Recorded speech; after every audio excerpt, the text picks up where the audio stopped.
Tatusis. Welcome to the 9th annual City of Regina National Indigenous Peoples Day celebration. My name is Brad Bellegarde. I'm the Cultural Diversity Indigenous Relations Advisor for the City of Regina, and my co-host. Hi, I'm Fawn Redwood. I'm from Cowessess First Nation, and I'm here representing SaskTel. I just wanted to start out by saying I want to thank the elders for that lifted pipe this morning on this wonderful day. We are coming to you live right now from Red Dog First Nation. It is urban reserve territory. We're at this beautiful building of First Nations University of Canada, and we must acknowledge that we are sitting here in the heart of Treaty 4 in an institution that has been dedicated to the education of our Indigenous histories in order to be able to build a better relationship for each and every single person that walks through these hallways and lives within this city. Fawn? Yeah, I was actually a graduate from this First Nations University after it was built, so I'm really happy to be here and represent, and I'm looking forward to a really good day. No, I'm smiling under this mask right now. You can't really tell. So we're all smiling. But in the spirit of keeping these protocols alive and the traditions that we do have, we always believe prayer is a good way to start out our day, our events, everything that we do. So I'm going to turn it over to Elder Albert Robillard, who is Michif, and he is going to share some words with us. So did you want to? Perfect.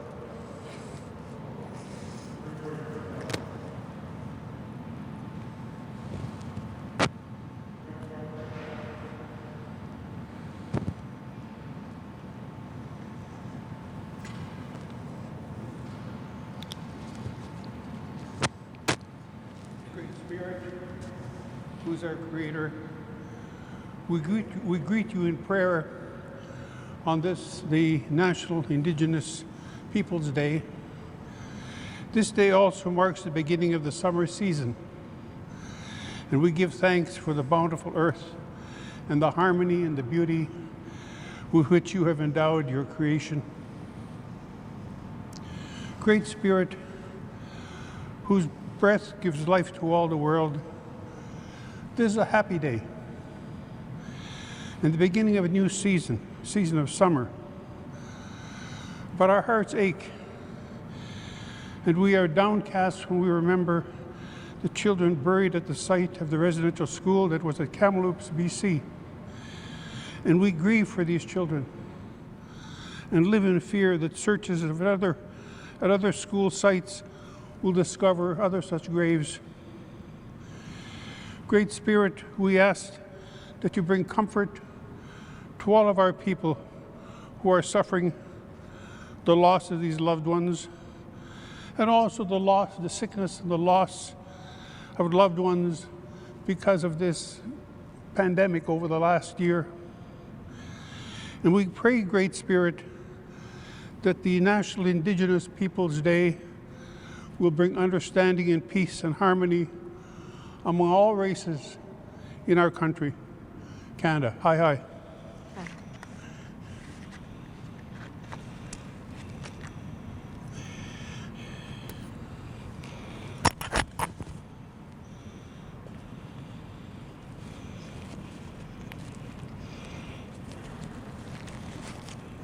Over to you, Brad. Thank you.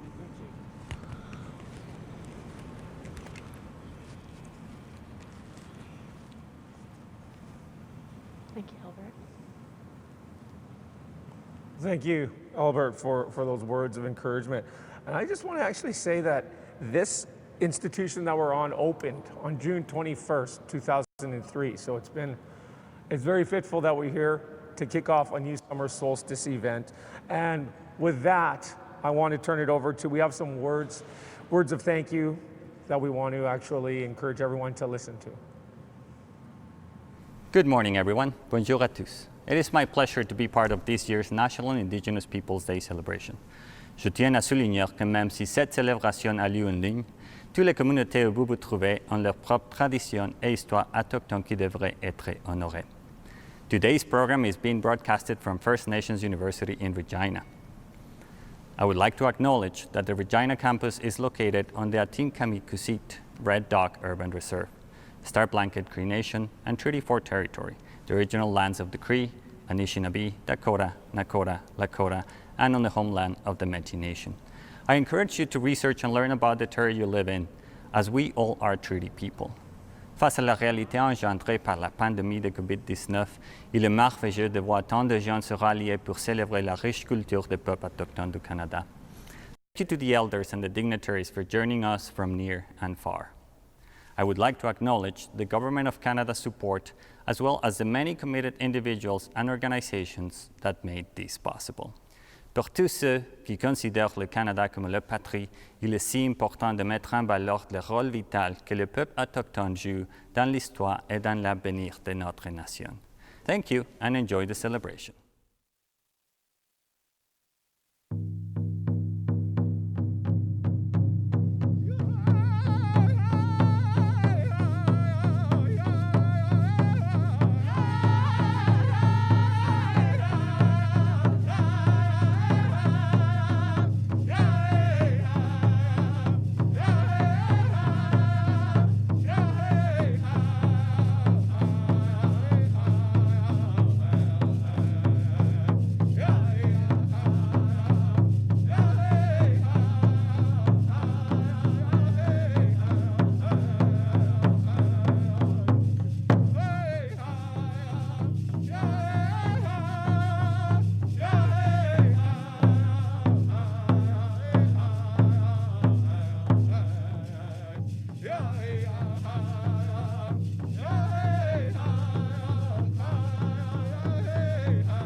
Hello everyone, and happy National Indigenous Peoples Day. I am sending you these greetings from Treaty 4 territory, the original lands of the Cree, Ojibwe, Saulteaux, Dakota, Nakota, Lakota, and on the homeland of the Métis Nation. I want to honor and acknowledge how fortunate I feel to live on this land that has been inhabited by Indigenous people for thousands of years. June 21st is a special day for our city, province, and our country. Today, we celebrate the unique heritage, diverse cultures, and outstanding achievements of First Nations, Inuit, and Métis peoples in Canada. Today, we should take the opportunity to learn. For non-Indigenous people, I urge you to seek a greater understanding of the true history that brought us to reside on this land. Making a commitment to reconciliation includes finding truth. We must all have the desire and dedication to join in on this journey of healing. I am committed to the reconciliation journey alongside Indigenous people, to moving forward for a healthier and stronger community, to improving the lives of all people for generations to come, to sharing in collective grief and celebrations whenever possible. The celebrations happening today are meant to bring us together, even though once again we're connecting virtually. I hope you feel inspired by today's events and that they bring you joy and hope. The city is truly honored to host its 9th celebration of National Indigenous Peoples Day in partnership with the Diversity Network in Regina. I understand that we're going to hear from our hosts about how food both connects us and brings us together. Today's event is filled with a lineup of engaging and exciting performances, and I hope you enjoy the celebration. Thank you, and once again, happy National Indigenous Peoples Day.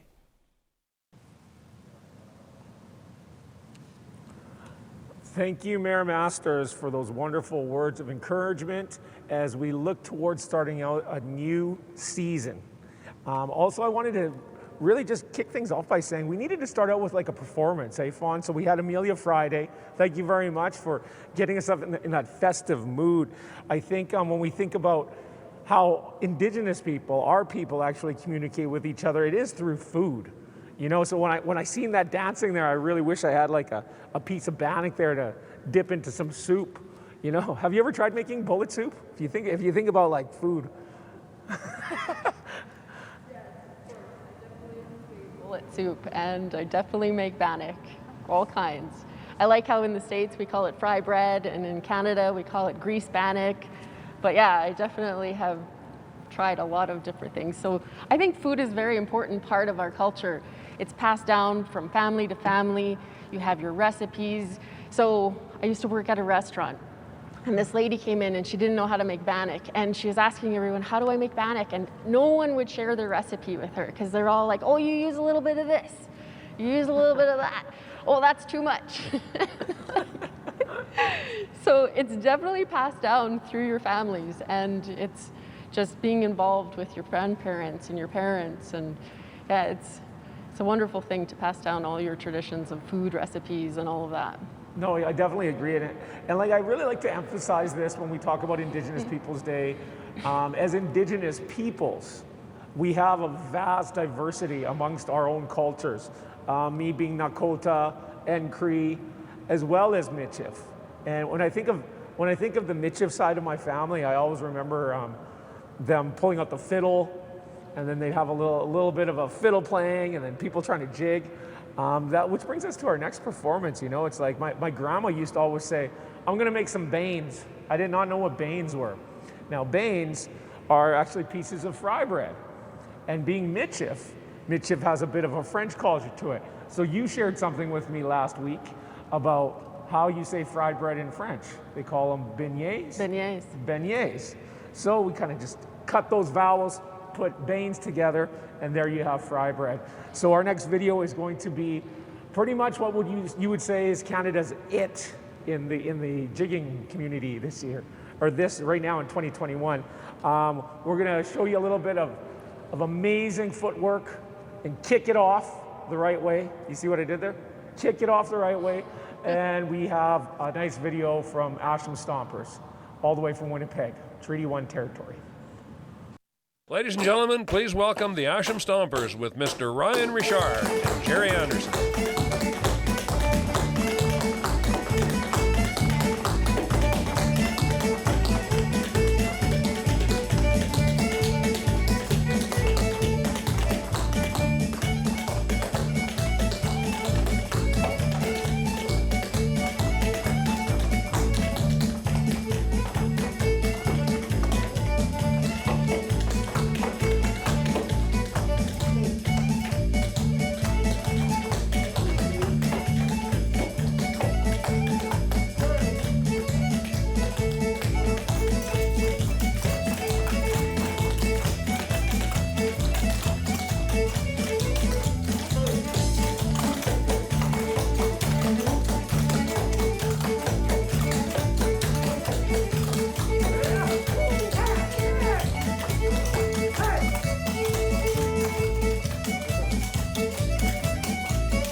Okay, folks, no horsing around. That was the Red River Jig.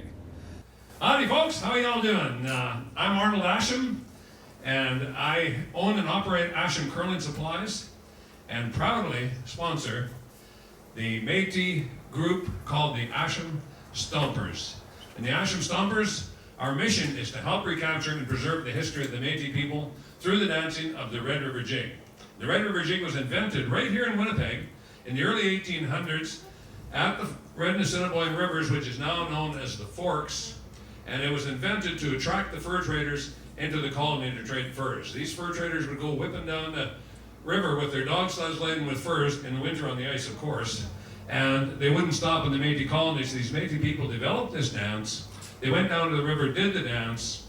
The fur traders would stop for a few minutes, which turned into a few hours, and eventually turned into overnight, over weekend, and a 10-day festival that lasted for over 100 years, very similar to the Festival de Voyageurs. So again, we are the Asham Stompers, and our mission is to help recapture and preserve the history of the Red River Jig. For people who don't know the Red River Jig, we compare it to a song. There's a chorus and a verse and a chorus and a verse and a chorus. All the choruses are the same, and all the verses are different, just like a song. So to give you 3 changes of the Red River Jig, please welcome the youngest member of our group, Hunter Olischuk.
The other thing that's interesting about our dance is our dance. Aboriginal people were not allowed to dance.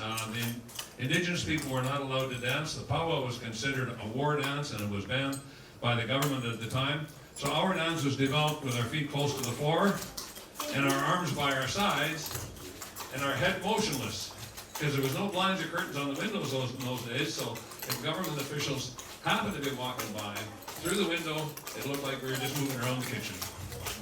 So to give you an example of the Red River Jig traditional style, please welcome Ryan Richard from Sandy Bay, one of the original Asham Stompers.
And this is Sienna Harris and Jacob Harris. They won the World Jigging Championships in 2018, and this is their performance.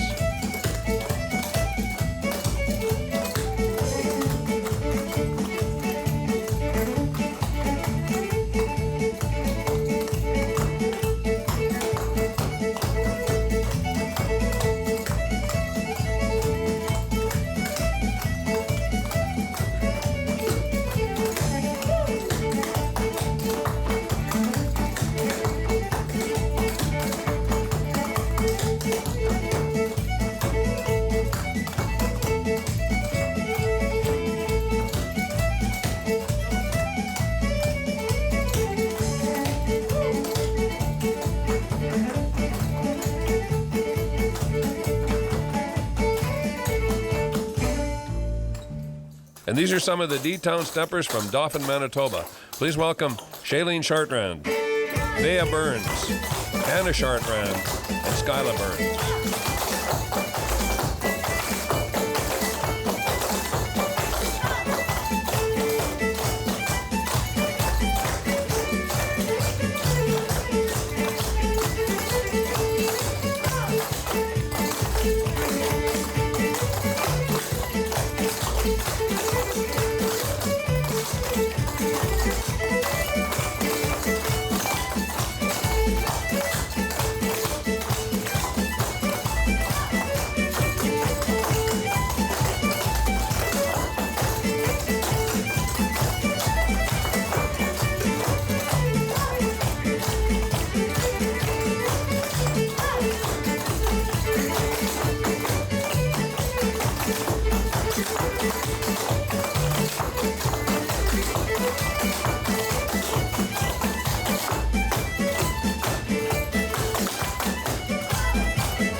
Another brother and sister combination.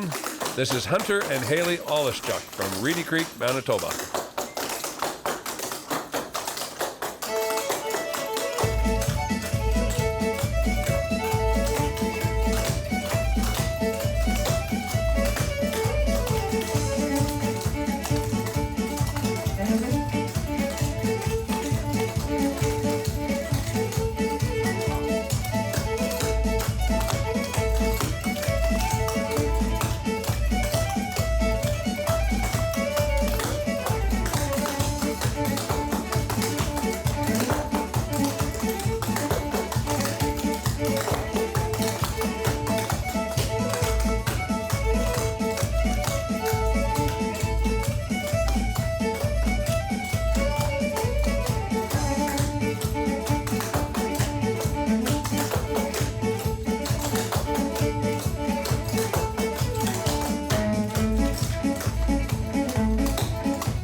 What opportunities exist for Indigenous peoples beyond traditional farming? Globally, we add a city the size of Regina to the dinner table every day of the year, and that's only increasing. Indigenous communities are stewards of vast tracts of land and water and are uniquely positioned to move from land leasers to leaders in agriculture. With access to substantial areas of arable land and the fastest growing population in Canada, Indigenous communities are positioned to succeed in their agricultural efforts. 94% of Indigenous communities are looking to continue their operations or exploring how to get into or expand their agricultural efforts. So this move from leasers to leaders in agriculture is real. Our communities are looking to play leapfrog, not catch up, and look towards new markets, products, and technology. Areas that we can look forward to growth would be areas like non-timber forest products. So after a forest fire goes through the land, there's a period of regeneration, and there's various herbs and medicines and other things that grow at that time. So things like morels, chaga mushrooms, rice, pine sap, those are the things that we're talking about. And there's an opportunity for our communities and individual entrepreneurs to look at niche products built on our traditional knowledge in medicine and herbs that can supply the growing naturopathic and homeopathic markets. Looking beyond that, food and beverage, manufacturing, processing, packaging, transportation, all areas that we can look at opportunities. Abattoirs and meat processing, wholesale and distribution, frozen foods, canning and milling, crop inputs, and equipment retailers. Our communities can look towards mergers and acquisitions, as well as starting farming, primary farming and livestock in their own communities. So what support does FCC offer to Indigenous entrepreneurs? First and foremost, as a financial institution, access to capital. First Nations in particular have long had problems accessing capital for financial institutions due to the Indian Act. We've created processes and credit directives and other risk appetite mechanisms that will mitigate those challenges for us at FCC. Indigenous communities have also told us that they require sharing of knowledge and learning opportunities to get back and be successful in the agricultural sector. So we have our own knowledge offerings that we'll make available, accessible, thematically responsive, and culturally aware for our audience, as well as leveraging our industry and partnership networks across Canada to ensure that our communities are engaged with all the other different associations and sectors within agriculture to learn and look at the different opportunities that would be available to them. Expanding our definition of agriculture to include Indigenous agricultural ways is also a big step. So moving into areas like pine sap and syrups, rice, or wild rice rather, and herbs and medicines, non-timber forest products are all things that would be included in that definition. So when we talk about food insecurity for Indigenous peoples, I think it's important to revisit what food security or sovereignty looks like. Prior to contact, Indigenous people of the Americas, North, Central, and South, had the most advanced engineered agricultural technology the world over. At the time of first contact, our communities had thousands of varieties of potatoes, corn, mangoes, fruits. They were extracting rubber from trees, acetaminophen from birch, and a host of other things that aren't generally well known in Canada. So when we talk about food insecurity, we need to acknowledge and recognize what the world would look like without some of those contributions. There would not be pizza, there would not be pasta sauce, there wouldn't be curries without those hot peppers. We wouldn't have tobacco to smudge our lungs with, we wouldn't have acetaminophen, we wouldn't have a lot of the products that are staples in the world's diet today. Over 60% of the foodstuffs eaten globally today are derived from those products and those agricultural foods of the Americas. So among the opportunities in agriculture and food is combating food insecurity. And to put it simply, food insecurity means not having enough food to eat. For First Nations communities and other Indigenous communities, food security is drastically lower than non-First Nations communities in Canada. A recent study found that 48% of First Nations communities face food insecurity, with some communities being as high as 60%, in comparison to 12% as Canada as a whole. 40% are also worried about being able to replace their traditional foods when they ran out. These are very concerning statistics and lived realities for too many of our Indigenous peoples across Canada. It's not just about going hungry, it's about the health impacts, the delayed development as we're growing up. These have big impacts in our communities. So moving from food insecurity to sovereignty, the key is really about increasing agricultural production. Agriculture creates food and jobs, which are remedies to food insecurity. However, food sovereignty can be seen as a more permanent solution. Making sure the people in the community have enough food to eat is food security, but taking control of your community's food systems is sovereignty. First Nation food sovereignty is First Nations control over First Nations food. Food sovereignty is about more than just food. It's about the relationship between people and their food. This means it's not only about producing food for your community, but creating a food system from the field to the plate, and how that system can benefit the people in the community. To put it another way, it's about vertical integration of the food systems, owning your value chain. This includes how food is grown, processed, and distributed. It also includes the people who work along the steps of the food system or the value chain. As we move beyond food insecurity to food security and sovereignty, our communities are mobilizing to fill that space, to grow their businesses, to address those challenges. Similarly, government, business, industry, financial institutions, academia, nonprofits, as well as the Indigenous governments are looking at how to support that sector.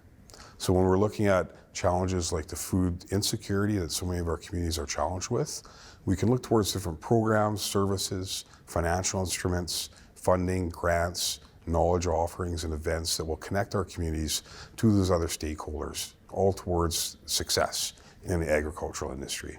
So as key stakeholders focus their efforts towards leveraging and fostering success of Indigenous agricultural projects, these are exciting times, both for all the stakeholders involved, for Farm Credit Canada, and most of all for our Indigenous communities as they turn their eyes towards better times. Good morning, everyone. Welcome to National Indigenous Peoples Day. I'm Edmund Bellegarde, the Tribal Chief and CEO of File Hills Qu'Appelle Tribal Council. I am pleased to welcome you to Treaty 4 territory, even in a virtual world that we live in. I want to, first of all, acknowledge the tragic discovery of the 215 children at the Kamloops Indian Residential School.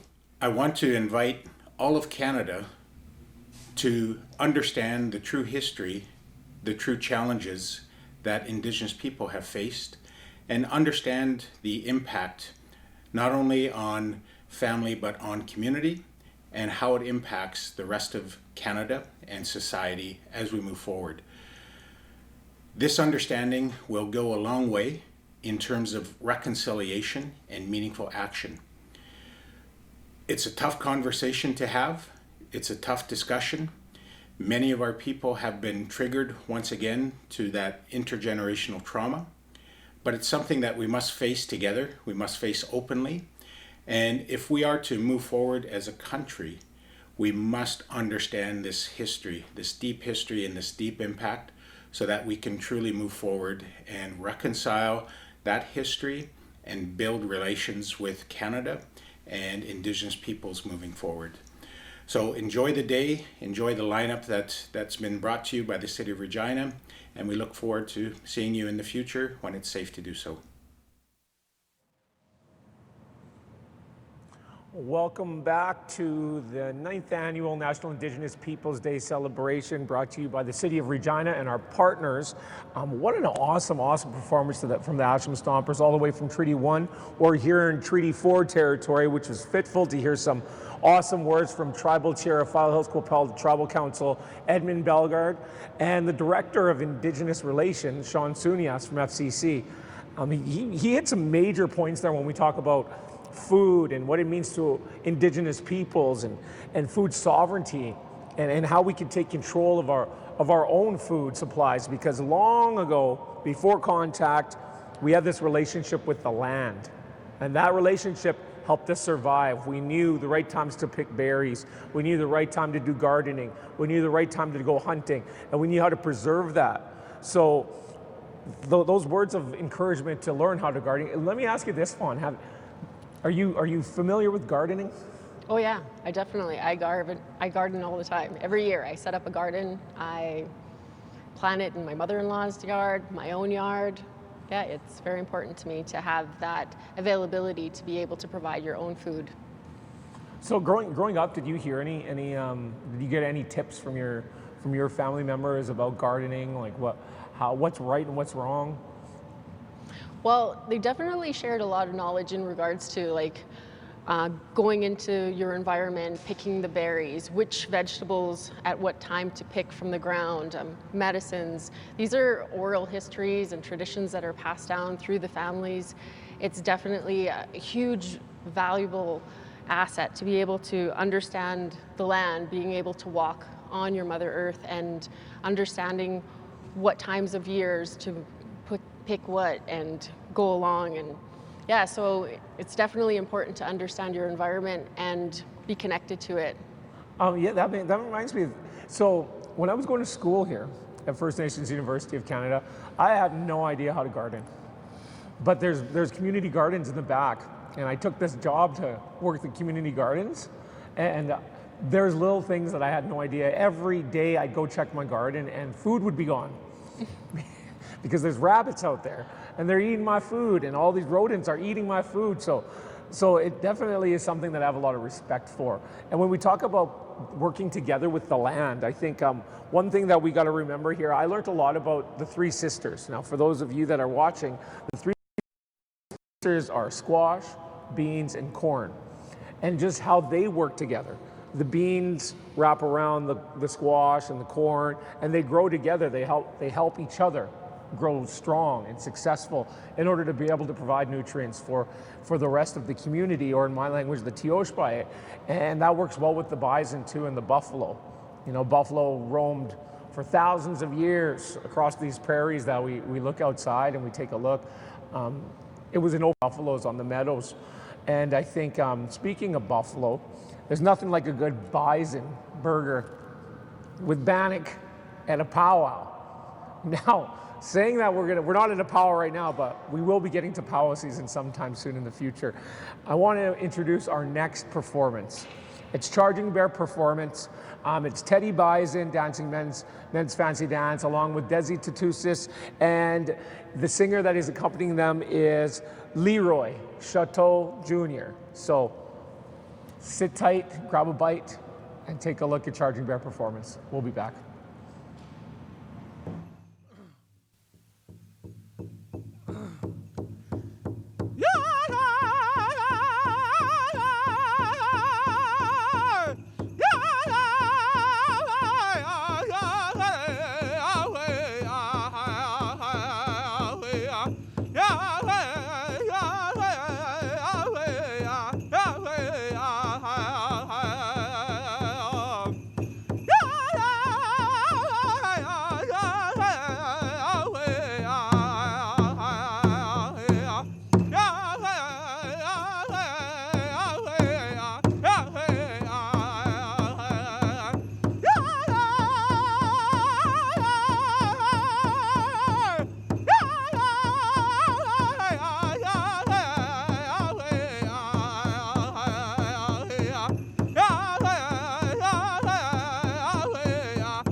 Hello, Tanse Kia.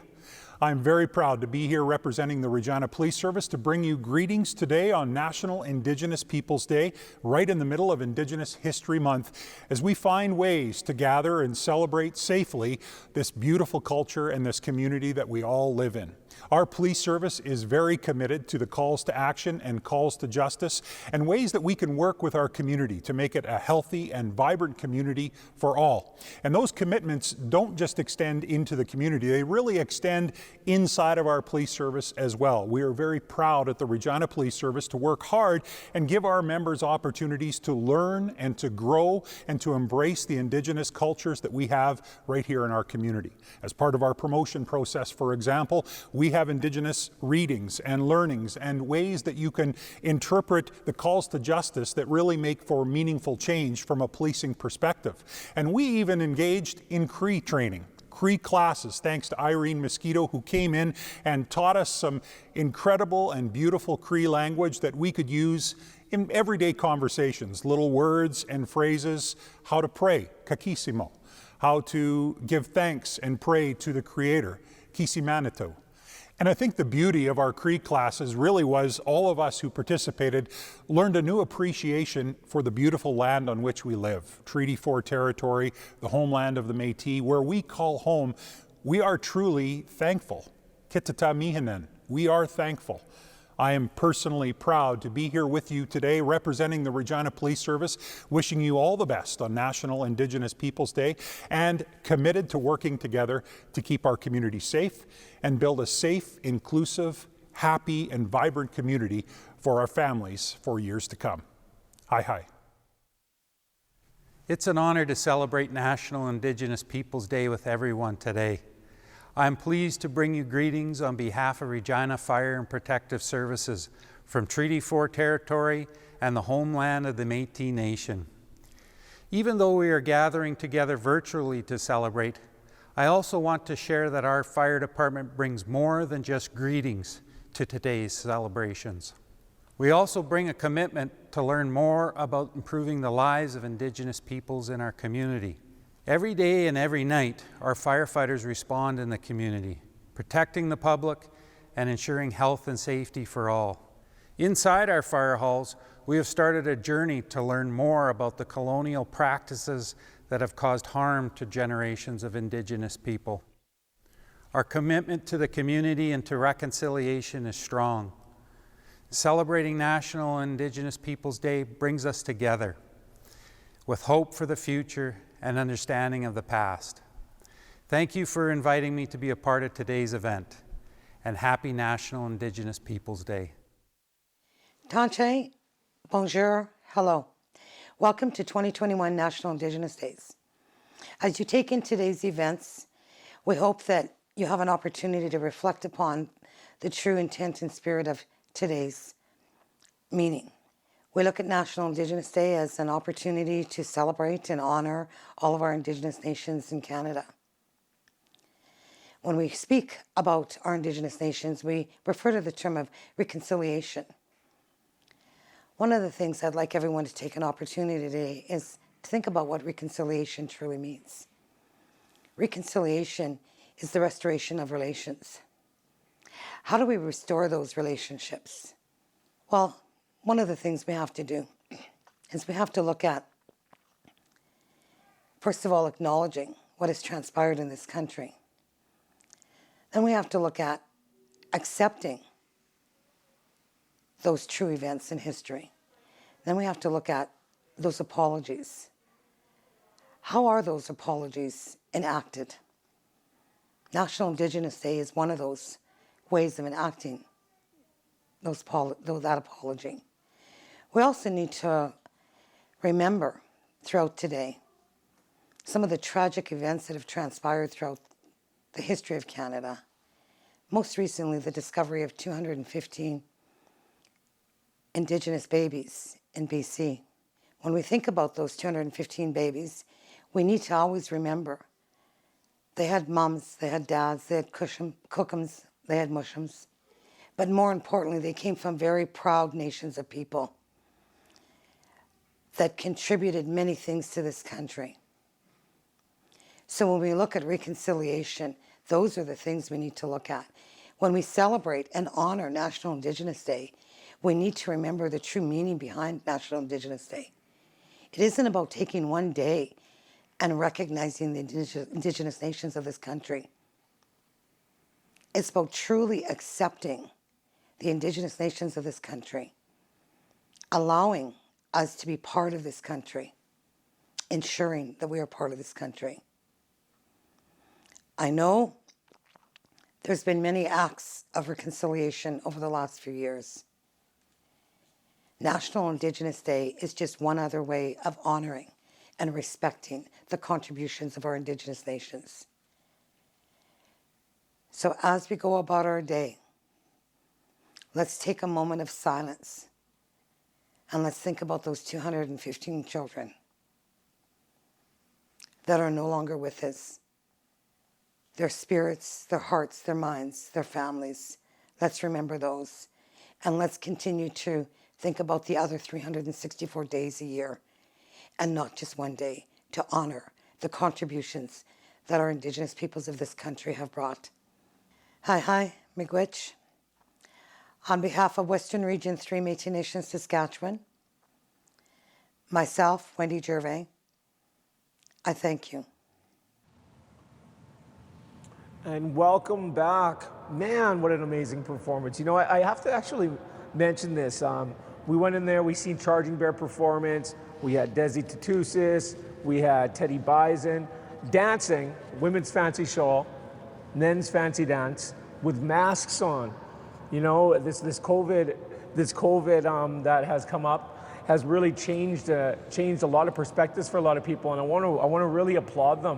One of our laws, I guess, as Indigenous people, First Nations people, I know as Namakota or Nehiyaw, or all Indigenous people, our law is to be humble. Humility is the most important thing for us.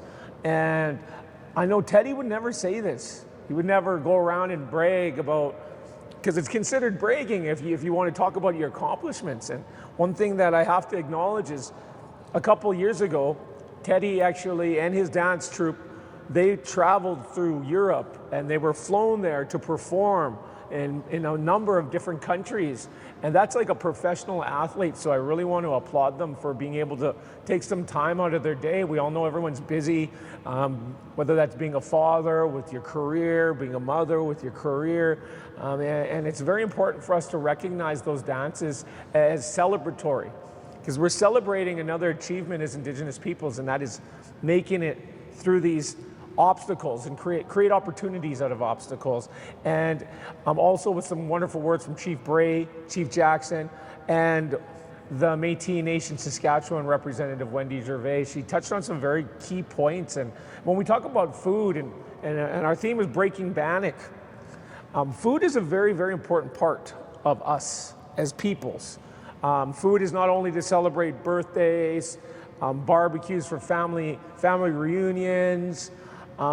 Traditionally speaking, we always have a feast, and a feast when someone passes on to the other world, to their next part of life, and feasts are meant to honor them.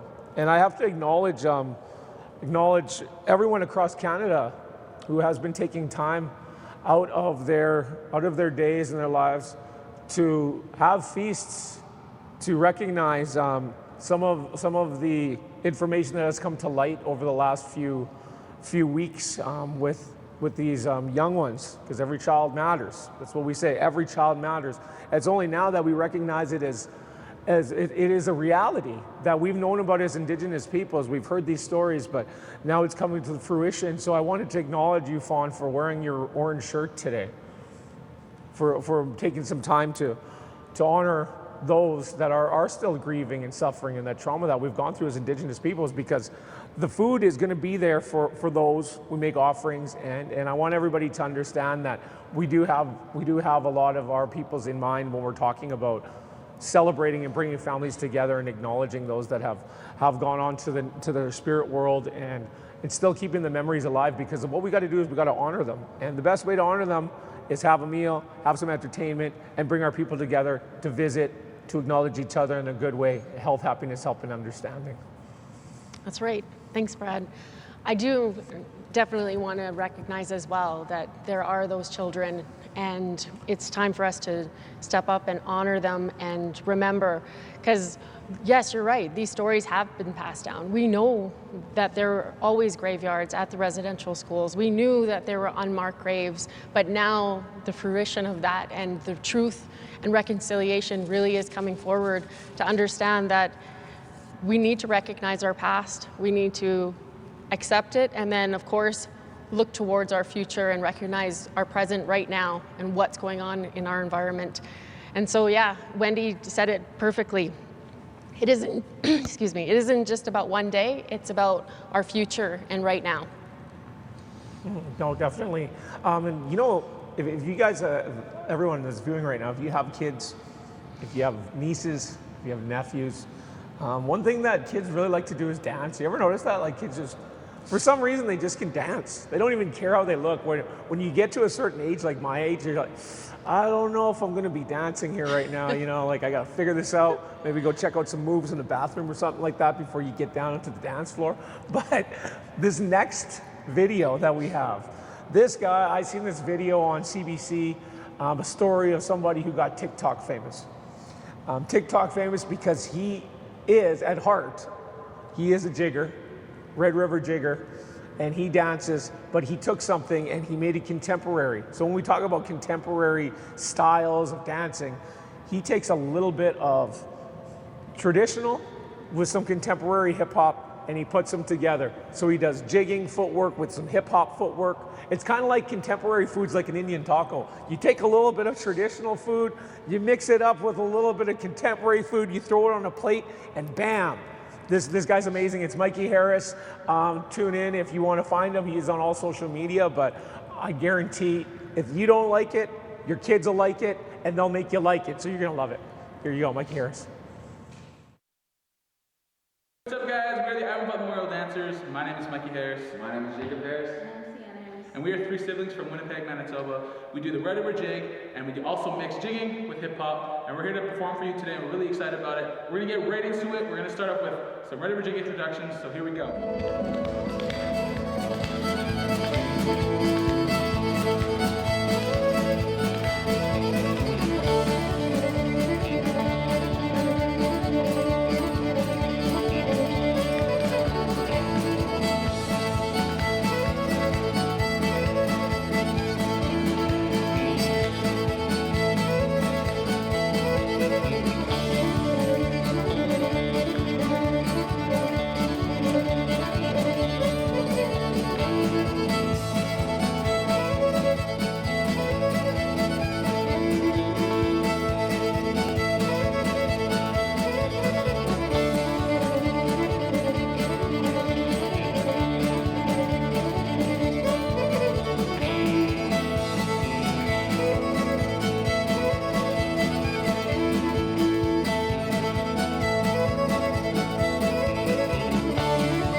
We all started dancing kind of around the same age. I started when I was 5 years old. I was taught by my grandmother. Jacob, shortly after, he wanted to also learn how to jig, so my grandma and myself taught him how to dance. A few years down the line, Sienna also wanted to learn how to jig, so Jacob and myself, we taught Sienna. And we started doing shows together, and we were called the Slick, Little J, and Sienna. Our show was called The Slick and Little J Show featuring Sienna. And we did shows like that together since we were 5 to about 12 years old. And our grandparents kind of led that. They took us to all the gigs. My grandfather spoke for us on the mic and kind of sorted all that stuff out. In 2012, unfortunately, our grandfather passed away. And you know, us three, just as little guys, we're kind of shook by it. We were kind of struck by it, and it was just really hard for us at the time. And we were just little guys, so we didn't understand. So for a year, we stopped dancing, and we just took a break off because, you know, that negative thing in our life kind of just hit us really hard, and we stopped dancing. But my family came together with the support of my mom, my dad, my grandma, my auntie.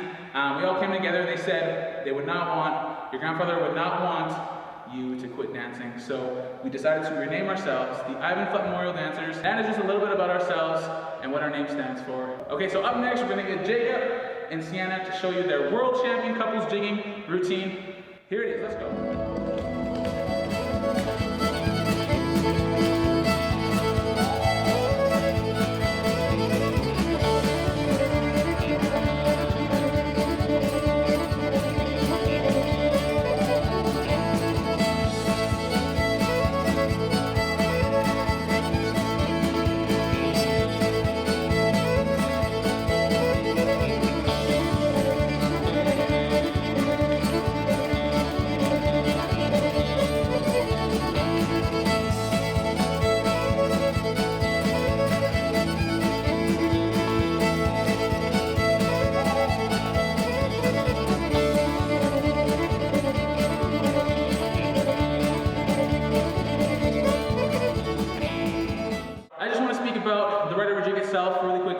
So a quick short background story on it. The Red River Jig was invented here in Winnipeg, Manitoba in the late 1700s, early 1800s to attract the fur traders into the Métis colonies to trade furs.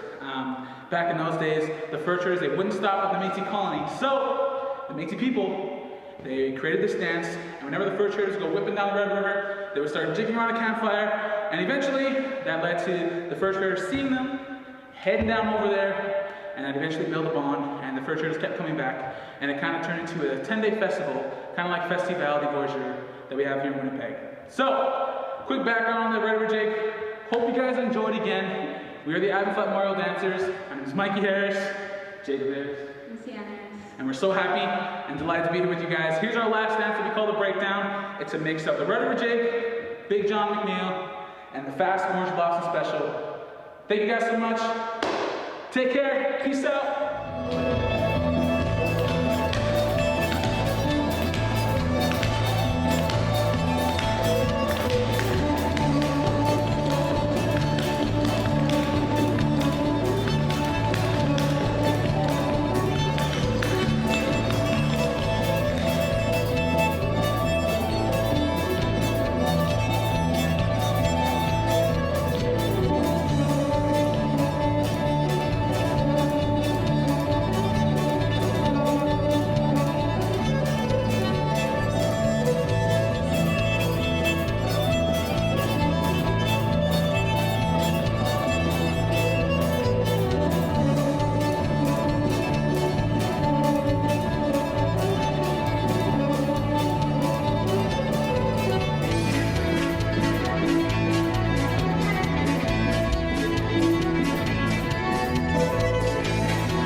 the end of our show. I want to say thank you from the Haven't Felt More dancers to you guys.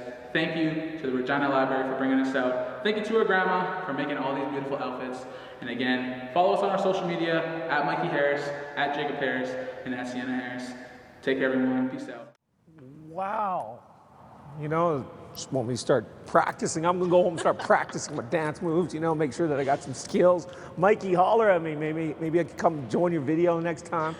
I'm already out of breath, just move my arms around. That was an amazing performance from Mikey Harris. And his style of dance is just cool. It talks about like what we've been talking about, contemporary ways. How do we peacefully coexist in an environment and a society that brings out the best in everyone?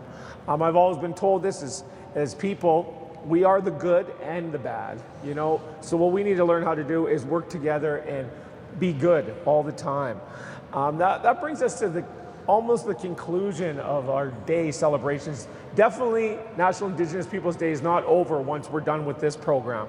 There's many things going on throughout this nation. And when I talk about Indigenous peoples, I want to actually extend a warm hello and greeting to all of our Indigenous peoples across the Americas, because we're all Indigenous, we all endured, we all survived, we all need to break banding together sometime in the future.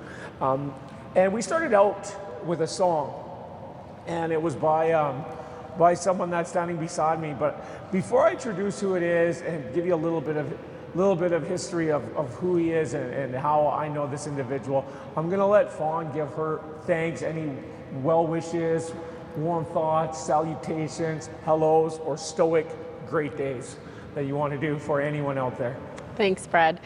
I just want to thank everyone for tuning in today and definitely sharing with our day. And yes, it doesn't end here, so if you want to be a part of something, go out, learn which nations are around you, learn some protocol, learn what treaty land you're on, all of that. So learn what it means to be an ally. So it doesn't end here, it's just moving forward together and just celebrating our contributions within Canada. Thanks. Yeah, and a big thank you to all of the individuals that helped make this day possible. You know, from Teddy Bison and Charging Bear Performance, to the Asham Stompers, to Mikey Harris, to Chief Bray, Chief Jackson, Mayor Masters, Tribal Chair Edmund Bellegarde, Wendy Gervais, all of these events that we have going on throughout the year.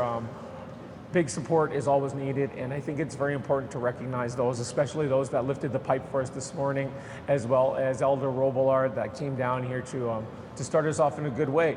But we're going to end it with a song. As First Nations people, we always start, every song is embedded in everything. There's never just arts and culture, it's all one. We're all ingrained like this. Like the Three Sisters work together, that's how we work our culture. So this next individual is a friend of mine. His name is Aaron Tatusis. He came in from Standing Buffalo, but he is from Treaty 6 territory. He's just a transplant to Treaty 4, because as Indigenous peoples, as First Nations men, we need to honor our women. And I think more so than anything right now, what we need to start teaching our children is how important women are to our society, how important it is to have a mom. We all come here on this earth through the spirit of a woman. And if you have a woman in your life, start honoring them. Start helping them out more, go above and beyond, because we are just, me and Aaron always talk about this, we are pitiful beings, us as men. We're actually just big babies. And you know, you can stand up there and be a man all you want, but you know when you get home, you're just a big baby anyway. So we need to be able to honor that by supporting our women. And we're gonna wrap it up here with a song, and we're going into a final performance from Rod Boulanger and his wife Amelia Friday. They've been together for many, many years, and it's the importance of respecting each other and peacefully coexisting. We can learn a lot from each other and listening, so thank you guys all today for joining us. And Aaron, I'll let you take it away. 2 push-ups, please.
have program ideas that you'd like to see on Max TV Local, email us at max.local@sasktel.com.